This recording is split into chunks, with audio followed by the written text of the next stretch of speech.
దేవుడితో సహవాసము, భయముతో ఉన్నవారికి విడుదల. చూడండి, గొల్యోతు యుద్ధం చేయడానికి 40 రోజుల నుంచి అక్కడ సవారీ చేస్తున్న ప్లాట్ఫారం చూడండి ఎలా ఉంది. విశ్వాసముతో ఒక రాయి తీసుకెళ్ళి కొట్టి యుద్ధం గెలిచేశాడు. యేసుక్రీస్తుకు ఒక ప్లాట్ఫారం ఉంది, సిలువ. ఈ ప్లాట్ఫారం మీద ఉన్న సిలువ మీద యేసుక్రీస్తు సైతాన్ తల చితకొదొక్కేశాడు, మరణపు ముళ్ళను విరిచేశాడు, మరణాన్ని జయించాడు. మరణపు దాసత్యంలో ఉన్న వారందరినీ సిలువ నుంచి తప్పించి ఇప్పుడు విడుదల కావాలి. ఎవరికి విడుదల కావాలి? అన్యజనులు ఎలాగల్లరి రేపుచున్నారు, వారు ఎందుకు తిరుగుబాటు చేస్తున్నారు, జనములు ఎలా వ్యర్థమైన దానిని తలుచుతున్నారు. వ్యర్థం అనేది ఎక్కడొచ్చింది?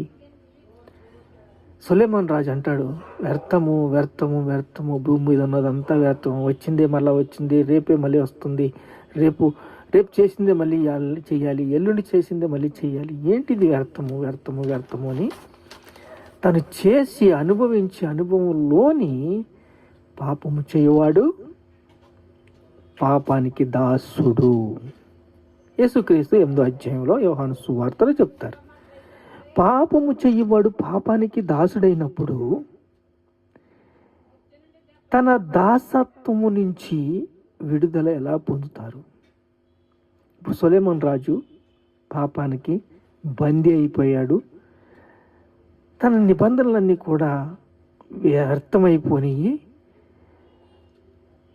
అలా సొలొమోను రాజు యొక్క జీవితంలో వ్యర్థము వ్యర్థము వ్యర్థము. ఇప్పుడు చూడండి, ఇక్కడ జనములు ఎలాగ వ్యర్థమైన దానిని తలచుచున్నారు. వై? అక్కడ తినవద్దు అన్నది తిన్నారు. ఆజ్ఞ అతిక్రమించటమే పాపము. మరలా మన రాజు, మనకి ఒక రాజు నియమిస్తే సౌలు రాజు దహన బలి అర్పించుట ఆజ్ఞ మీరుట. రాజు తన పనిని ఎలా చేయాలి? నిష్ఠతో చేయాలి. ప్రజలకు విడుదల తీసుకురా